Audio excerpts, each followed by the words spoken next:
It was raining softly. Raindrops slid down the window glass, slow and steady, like quiet reminders of something left behind for decades. In a red brick house on the outskirts of Melbourne, an old man stood still before a rusted mailbox. His hand trembled as he lifted the lid, for the first time in more than 30 years. Inside was a letter. The handwriting was shaky, but unmistakable. It was signed Emily. Emily, his wife, had vanished after a Sunday church service in 1990. No goodbyes, no explanations. Just her handbag and car keys, left behind in the church's dressing room. For 32 years, he had lived with one question, unanswered. But today, something had changed. What really happened to Emily Saunders? And why was the letter found only now? Stay with us until the end of the story, and discover the truth that waited in silence. Emily Saunders was 38 when she disappeared. She was a music teacher at a small elementary school in Melbourne. Her husband, Matthew, was a civil engineer. Quiet, methodical, loyal to the bone. They had been married for over 15 years, living in the same modest house since their wedding day. They never had children, but they filled the silence with a golden retriever named Samson and rows of lavender that lined the front yard. The scent lingered even after rain. Emily was soft-spoken. She walked to church every Sunday morning, always arriving early. She led the choir, helped the elderly find their seats, and made sure the hymn books were in perfect order. She brought with her a leather-bound notebook, a small keyboard, and a smile that felt like home. People in the neighborhood called her kind, not in the shallow way people say it out of habit, but the kind that meant something. She remembered names, brought soup when someone was sick, and never spoke ill of anyone. She listened more than she talked. She had the patience of an old oak. An elderly neighbor once said. Each morning, she made tea for Matthew, folding the napkins just so. She would hum softly as she stirred, always the same tune. Then she would kiss his forehead and step out into the morning sun. Her footsteps were light, her rhythm always the same. She never joined social clubs, never posted photos online, never overshared. Some people called her old-fashioned, but to Matthew, she was simply steady, safe, whole, the kind of person who wouldn't leave without saying goodbye. A week before she vanished, Matthew noticed she had started waking earlier, sitting by the window before dawn. Sometimes, she would write in her notebook, then quickly close it when he entered the room. He didn't press her. She's working on a new song, he thought. But there was something else. A silence behind her smile. A pause when she met his eyes, like she was listening for something only she could hear. In her final journal entry, dated 7 days before she went missing, she wrote one line.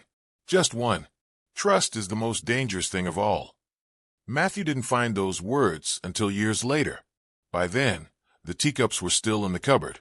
Her keyboard was collecting dust in the corner, and the house was too quiet to sing. Sunday, September 2nd, 1990. It began like any other day. Emily left the house at 7:45 a.m., wearing her cream-colored coat, her brown leather handbag over her shoulder. She paused on the porch for a moment, looked back, smiled. That smile stayed with Matthew for years. The morning was quiet. The air smelled of eucalyptus, faint and clean. He remembered hearing Samson bark softly as she closed the gate. Then silence. The kind of silence that doesn't seem unusual until later. At 11:36 a.m., the phone rang. It was the church secretary. Her voice carried a trace of confusion. Mr. Saunders? Emily didn't lead the choir this morning. We thought she might be unwell. Matthew sat still for a second, the receiver pressed to his ear. What do you mean? She left hours ago, he said. He drove to the church with his hands clenched tight on the steering wheel. The parking lot was nearly empty. The sun was high, but the chapel felt cold. Inside the back room, the door was ajar.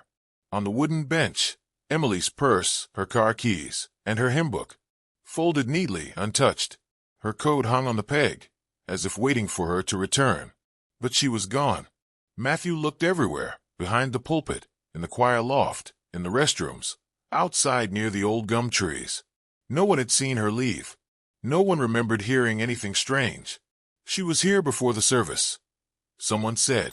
Then she wasn't. The police arrived later that afternoon. They walked through the church slowly, took notes, asked the usual questions. There were no signs of a struggle. No blood, no broken objects, no footprints out of place. The security system didn't include surveillance cameras. Too expensive, they said. Matthew kept saying the same thing. She wouldn't leave like that. Not without telling me. Not without a reason. But the officers weren't convinced. After a long pause, one of them said softly, "Sometimes people walk away, Mr. Saunders. Sometimes they just need to." That night, the house felt different. Empty in a way it had never been. The tea kettle was untouched. The bed was made. Her shoes were still lined up by the door. Matthew stayed awake, sitting at the dining table. He stared at the spot where she usually sat, sipping her tea, humming faintly. The dog whined near the door, as if waiting too. The next day, the news spread quietly. "Emily's missing," they whispered. Neighbors brought casseroles, offered prayers, but no answers. Some nodded sympathetically. Others asked too many questions. And then, her closest friend said something that cut deeper than silence. "She wasn't herself lately," she said. "I thought maybe she was just tired." But now, Matthew stood still. He didn't speak. He just turned away and looked out the window, where the rain had started again, tapping gently against the glass. Later that evening, he found her notebook tucked beneath the cushion of the armchair. The last page was torn out. The morning after Emily vanished, Matthew began knocking on doors. He carried a photograph, taken the summer before. Emily standing beside the lavender, sunlight catching her smile. "Have you seen her?" he asked. The answers were the same. Shaken heads. Worried glances. "Emily's missing? That can't be right." He took the photo to the corner bakery, to the small library where she liked to sit, to the bus stop by the park. He walked slowly, coat buttoned tight, shoulders hunched against the spring wind. No one had seen her. Not that day. Not at all. The police started their formal investigation, combing through her car, her bag, her schedule. They checked phone records, questioned choir members, scanned attendance lists. There were no fingerprints that didn't belong, no tire tracks out of place. Her phone was left untouched. Her last call had been to Matthew, just 2 days before. She'd asked what he wanted for dinner. They searched the nearby woods, just in case. They sent divers to the small lake behind the church. Nothing surfaced. Each night, Matthew sat by the window, watching the streetlights flicker. He prayed silently, hands clasped, eyes closed too tightly. He opened her dresser drawers, one by one, careful not to disturb the scent that still lingered in her scarves. He flipped through her journals, gently, as though the pages might bruise. The entries were quiet, grocery lists, lines of music, the occasional line of scripture. Nothing out of place. Nothing that said goodbye. A week passed. Then the police called. Their words were flat, rehearsed. "There's no indication of foul play, Mr. Saunders. This may have been a voluntary disappearance." He stared at the officer, unmoving. "You think she just walked away?" he asked. The man didn't answer. He didn't have to. Matthew didn't believe it. Emily wouldn't leave. Not without a note. Not without her coat. Not without Samson. Not without him. He wasn't angry at her. He was angry at the silence, at the shrugging shoulders, at how quickly the town stopped asking questions. The same people who sang beside her in church now averted their eyes at the grocery store. The same neighbors who once waved from their porches now closed the curtains before he passed. Weeks turned into months. The lavender bloomed again.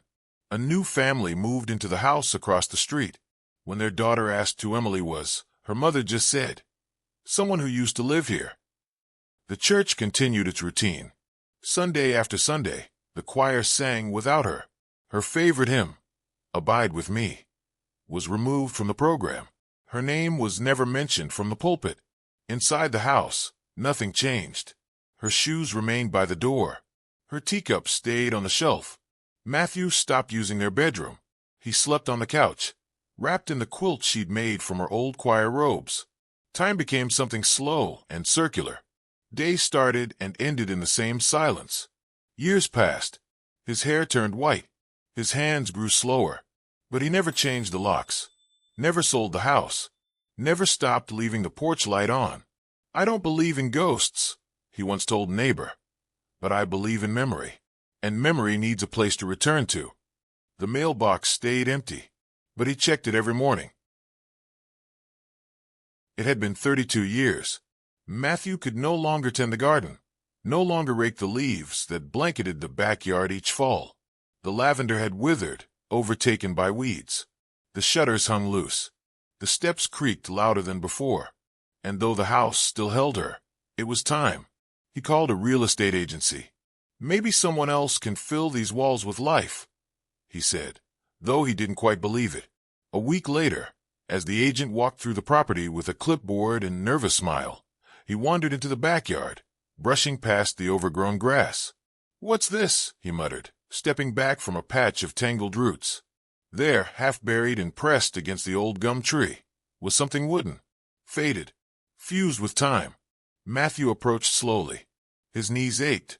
The late afternoon sun stretched long shadows across the lawn.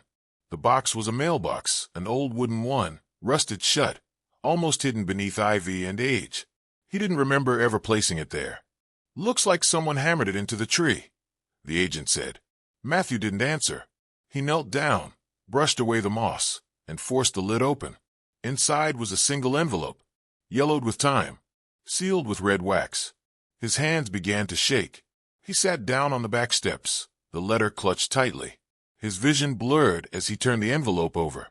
One word, a name, Emily. For a long while, he couldn't breathe. His lips parted, but no sound came. Finally, a whisper escaped. "Dear God, you were here, weren't you?" The agent, sensing something far too personal, quietly stepped away. Matthew held the envelope as if it might vanish if he blinked too hard. He broke the seal, slowly, carefully, not tearing a single fiber. The note inside was short, the handwriting unsteady, like it had been written in haste or fear. "If you find this," it read, "go to the west storeroom at the church, the place where we waited for the rain to pass." He read it again, then again. The words were simple, but his heart pounded as if they'd shouted. That room. He knew the one.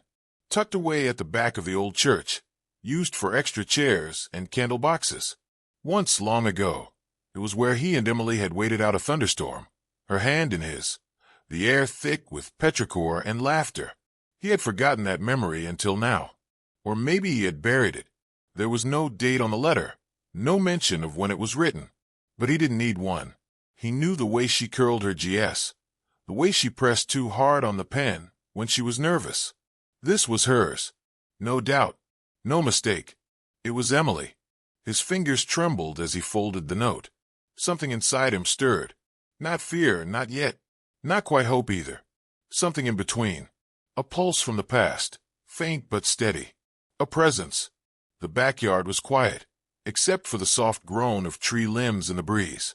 The mailbox door hung open, gently swinging. And in that moment, surrounded by the failing garden, the brittle sky, and the years that had settled in his bones, Matthew understood one thing. She hadn't left him. Not entirely. The old church hadn't changed much. The paint was flaking. The steps creaked in the same places. The bell tower still leaned slightly to the left. But the people were different now. New faces, unfamiliar voices. Except one. Judith. She was thinner than he remembered, with silver hair tucked beneath a knitted shawl, and glasses that magnified her eyes just enough to reveal the kindness still living there. She had been the church librarian for over 50 years. Time had carved deep lines around her mouth, but her voice was steady. When she saw him, she didn't hesitate. "Matthew," she said, surprised but not startled. "It's been a long time." He nodded. "I'm looking for a room," he said quietly. "West Wing. The storage room. Emily mentioned it in a letter." At the sound of that name, Judith's hand lifted slightly, then dropped. Her eyes misted, and she turned away, just enough to hide it. "I always felt something wasn't right," she whispered. "But no one asked, and I didn't push." She led him down the narrow hallway, past the new bulletin board, past the door with fresh paint that didn't match. The west room sat at the end, half in shadow. Its door was old oak, original to the building. The brass knob stuck a little, just like it always had. The air inside was musty, cold, despite the warm spring day outside. Boxes stacked along the walls, old candles bundled with twine, and a statue of St. Peter draped in dust. The light flickered when Matthew flipped the switch. "Still the same," he said under his breath. They moved quietly, the kind of silence that hangs between people who share a memory they've never spoken aloud. Judith brushed off the base of the statue, revealing an uneven groove in the floor. Something had been placed there long ago. Matthew knelt. His knees cracked. He reached into the hollow and pulled out a wooden box, small and plain, no markings. It had been wrapped in a linen cloth that had long since yellowed. Inside was a journal. The first few pages were music, notations, lyrics, psalms, written in Emily's looping script. But deeper in, the handwriting changed. It became tighter, less confident, and then came the words. "Someone is watching me. I can't tell anyone. I don't think I'm safe." Judith's breath caught. "This isn't the way she wrote when she was calm," she said. This is fear. I saw it once. Just once. I asked if she was all right. She smiled, said she was tired. I believed her." Matthew didn't speak. He turned another page. The entries stopped abruptly. Nothing dated. Just lines. Dashes. Like a pen running out of time. Judith sat on a folding chair, her hands folded in her lap. "A few weeks before she vanished, I noticed she lingered after service. She used to leave right away. But then she'd stay. Sit alone in the back pew, staring at nothing. Not even the choir moved her." Matthew remembered the way she'd sit by the window at home, late at night, a pencil in hand. Sometimes, when he walked into the room, she'd hide the paper beneath a cushion. He thought she was writing hymns. He didn't ask. Now he wasn't sure. He looked at the final page of the journal. There was no writing, only a smear of ink, like the pen had been pulled away too quickly. His fingers brushed the edge of the page, careful not to leave a mark. "She was trying to tell someone," he said. "She just didn't know who would listen." Judith nodded slowly. "Maybe now you will." The room fell silent again. But this time it wasn't empty. It felt full. With breath. With memory. With something unfinished, still waiting in the walls. Inside the wooden box, beneath the journal, was something else. A VHS tape. The label was faded, handwritten in smudged black ink. February 9th, 1990, storage room camera. The date struck Matthew like a blow. He stared at it for a long time before he picked it up. He didn't own a VHS player anymore. Almost no one did. But he remembered someone who might. An old friend named Graham, a retired sound technician, now living just outside the city. That evening, Matthew called him. "It's about Emily," he said. Graham didn't ask questions. He just said, "Bring it over." The next morning, they sat in Graham's living room. Curtains drawn, the air still. The old TV crackled to life. Graham inserted the tape, adjusted the tracking. The screen flickered, then steadied. The image was grainy, in black and white. A narrow hallway. Dim lighting. Dust in the air. The timestamp blinked in the bottom corner. Emily appeared on screen. She was walking quickly, shoulders tense, eyes darting behind her. Her cream coat was wrinkled, her hands clutching her bag. She glanced over her shoulder 3 times before reaching the door at the end. The western storeroom. Matthew leaned forward, his mouth parted, breath held. She entered the room. The door closed behind her. For several seconds, nothing moved. Then another figure came into view. A man. Tall. Thin. Dressed in a long dark coat. His face never faced the camera. He walked slowly, without hesitation, and disappeared into the same room. A few moments later, the light outside the door flickered, then went dark. The tape ended. No sound. No struggle. Just darkness. Matthew sat frozen. His fingers dug into the fabric of the armrest. He didn't speak for several minutes. Graham stayed quiet beside him, watching the screen go blue. "She was scared," Matthew said at last, barely above a whisper. She looked back, again and again, and no one saw it. He pressed his hand over his chest. His pulse was racing. Judith had joined them that afternoon, sitting beside a stack of old church ledgers. She removed her glasses and placed them on the table. "There was someone at the church back then," she said. "Young, charismatic, a visiting pastor. His name was Raymond. He managed the storage wing, but he transferred out just 2 weeks after Emily vanished. I always thought the timing was odd." Matthew turned sharply toward her. "Did anyone look into him?" "No," she said quietly. "No one ever asked." That night, Matthew returned home and went straight to his study. He pulled out old newsletters, rosters, anniversary programs. Nothing mentioned Raymond. No photographs. No employment records. No seminary listed. It was as if he'd never existed at all. Digging further, he found one line in an archived newsletter from a neighboring parish, just a mention. "Guest sermon by Reverend R. Henley, August 1990. That was all. The air in the room felt heavier now, as though the house itself was holding its breath. Matthew stared at the tape, still clutched in his hand. A storm gathered slowly outside. Thunder rolled in the distance. Somewhere in the night, a dog barked, then went quiet. He sat down again, tape still in his lap, eyes fixed on nothing. For the first time, he felt it. Not grief, not confusion, but truth. Something had been buried, and someone had helped bury it. The trail led him far from home. After weeks of letters, phone calls, and unanswered messages, Matthew finally found a name. Raymond Henley had changed his identity. Now he was Roger Hale, a quiet resident in a small rural care facility, 3 hours outside Melbourne.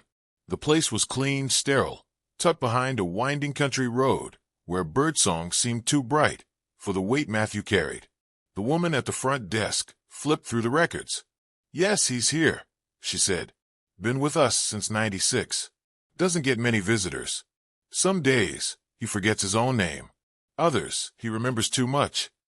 Matthew followed her down a long hallway. The lights buzzed faintly. The linoleum smelled of bleach. Room 14 was near the end. She knocked once, then opened the door. Roger sat by the window, hands folded, skin nearly translucent. His hair was white thin. His body had shrunk, but his eyes, those were the same. Deep-set, watchful. When Matthew stepped inside, Roger looked up, and something shifted. "I'm here about Emily," Matthew said. The color drained from Roger's face. His shoulders hunched. His lips trembled. I didn't," he stammered. She knew. She knew too much. She wasn't supposed to." His voice dropped to a whisper. "She asked questions. She wrote things down." Matthew didn't move. His fists were clenched at his sides. Roger looked around the room, as if afraid someone else might hear. "There was a room," he said, "below the chapel. No one went down there. Storage, they said. But it wasn't just storage." He swallowed hard. "It's sealed now. They sealed it after she." His words broke off. Matthew's jaw tightened. "You left 2 weeks after she vanished," he said. Roger didn't answer. His eyes moved to the window, following something only he could see. "They told me to leave. Said it was better. For everyone." On the drive back, the air felt heavier. Clouds were rolling in. The road curled around a ridge, and behind him, a black sedan followed at a distance. It stayed 2 car lengths back, never overtaking, never falling behind. Matthew's knuckles whitened as he gripped the wheel. The rearview mirror reflected more than the car. It reflected the rising tension in his eyes, the feeling that someone was watching, even now. He took the long way home, turning down side roads, pulling into a service station, waiting. The sedan didn't follow. It disappeared somewhere near the highway, but the unease didn't. That evening, he sat in the living room, watching the last light fade through the curtains. Then he stood, walked to the phone, and dialed the police. He gave them everything. The VHS tape, the transcript of his conversation with Roger, the names, the journal. A new detective team was assigned the case, and for the first time in 32 years, Emily's file was reopened. Hope flickered, but it didn't last. That night, long after midnight, Matthew woke to a strange sound. A drawer opening, a creak on the stairs. He moved through the house, calling out, but no one answered. Nothing was missing. Nothing except one thing. Emily's journal. It had been taken from his study drawer. The drawer was left open, clean. Too clean. He walked to the bedroom. Something on the mirror stopped him cold. Written in white chalk in jagged strokes, "Stop looking." His heart pounded. He backed away slowly, hand shaking as it reached for the light switch. The room was cold, though the window was closed. The silence felt different now, not quiet, but watchful. He sat on the edge of the bed, staring at the mirror, the words burning into the glass. His reflection looked older than it had hours ago, more fragile, but his eyes were the same, and they were no longer afraid. The investigation team returned to the old church within days. Their focus was the western storeroom, the room from the tape, from the journal, from Emily's final letter. With permission granted, ground-penetrating radar was brought in. The equipment scanned the foundation slowly, sweeping from one end of the room to the other. Near the far wall, where the statue of St. Peter once stood, a hollow space appeared on the screen. They broke through the concrete the next morning. Beneath the tiles and cement was a hidden chamber, no more than 12 feet across. Its walls were thick, built from stacked cinder blocks. No door, no window. The room had been sealed from above, deliberately, the entrance hidden for decades. Inside, the air was still, almost frozen. A wooden table sat at the center, warped with age. On top of it lay a worn Bible, its cover cracked, the spine barely intact. Next to it, draped in a white choir robe, was a human skeleton. The hands were folded gently. Between the bones of the fingers was an envelope. On the front, one name was written, Matthew.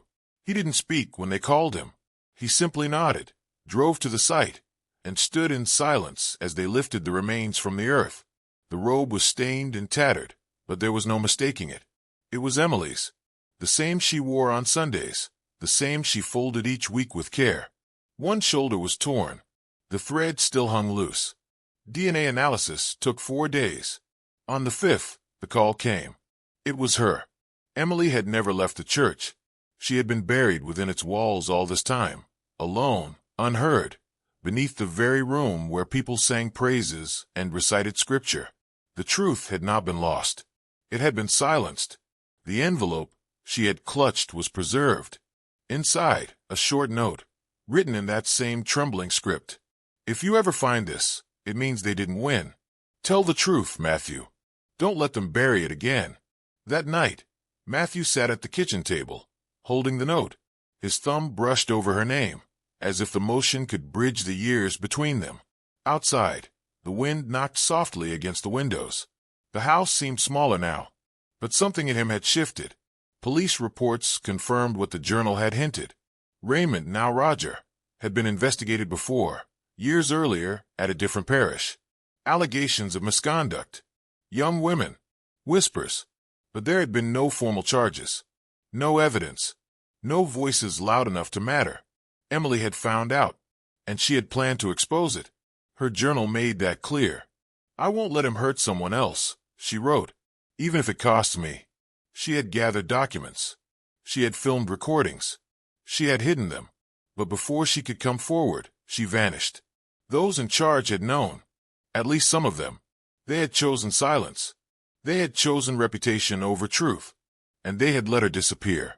When Matthew stepped into the hidden room again, now cleared, measured, documented, he didn't cry at first.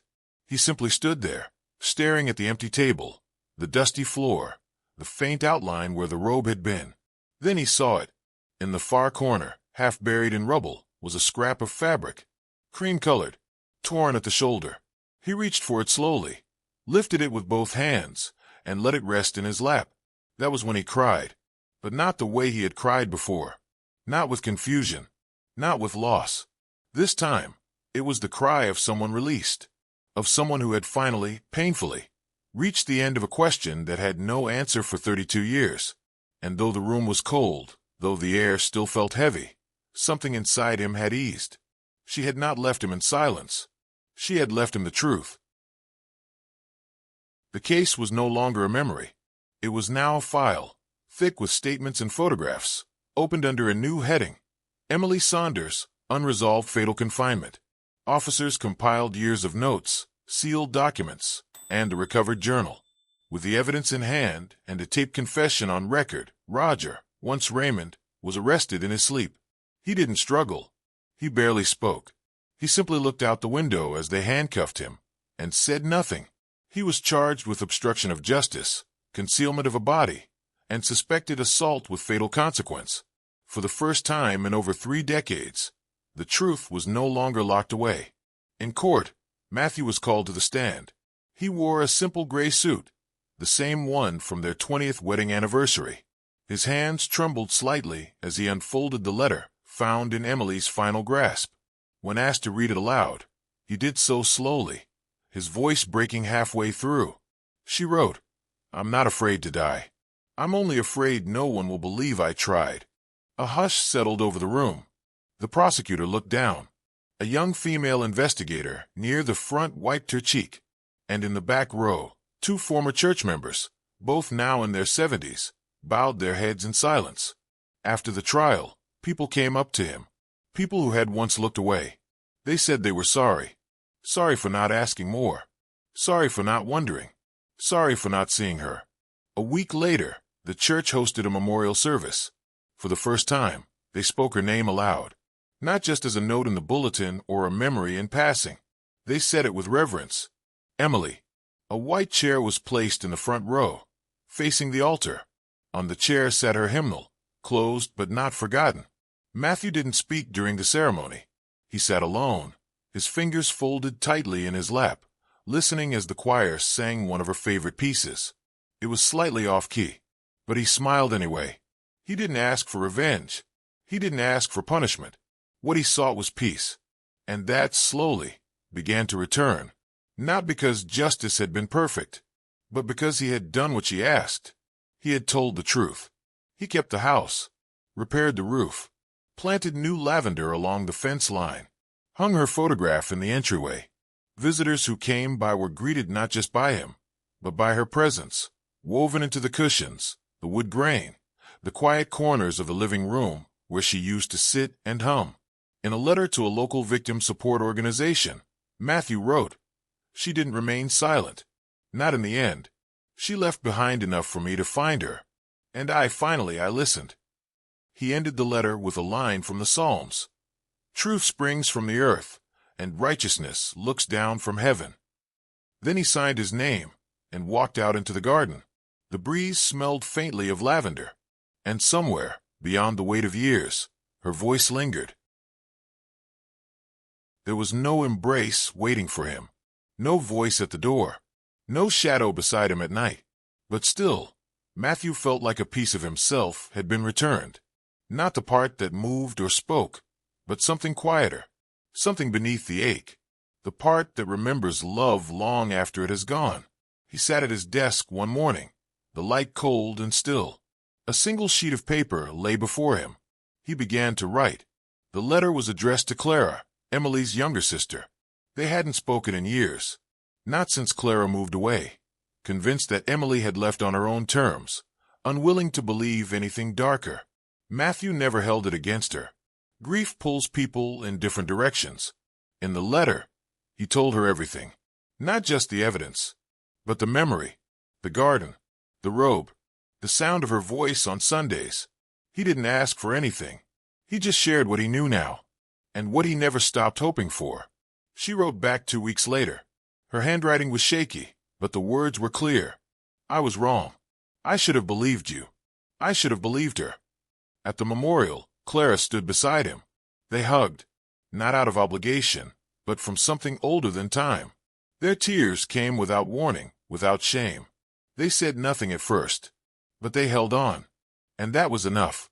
Judith stood nearby. She held a Bible in her hands, wrapped in a ribbon of deep blue. Emily's name was stitched into the leather. Judith hadn't spoken much that day. She didn't need to.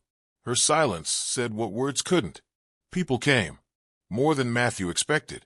A few old students, a man from the choir who still remembered how she used to tap her foot during warm-ups.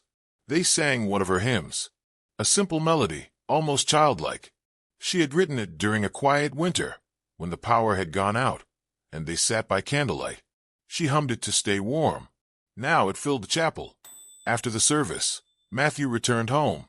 He didn't turn on the lights. He didn't need to. The late afternoon sun poured through the living room windows, casting long shadows on the floor. He sat in his favorite chair, the one with the worn arms and creaking joints. The air smelled faintly of old books and lavender.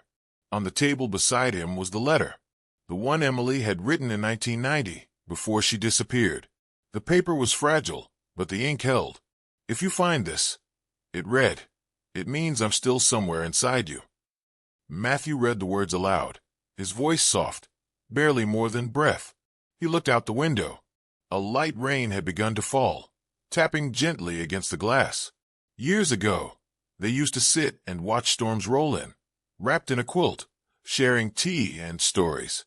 He used to dread the silence that followed rain, but now it felt different, because this time, he wasn't sheltering alone.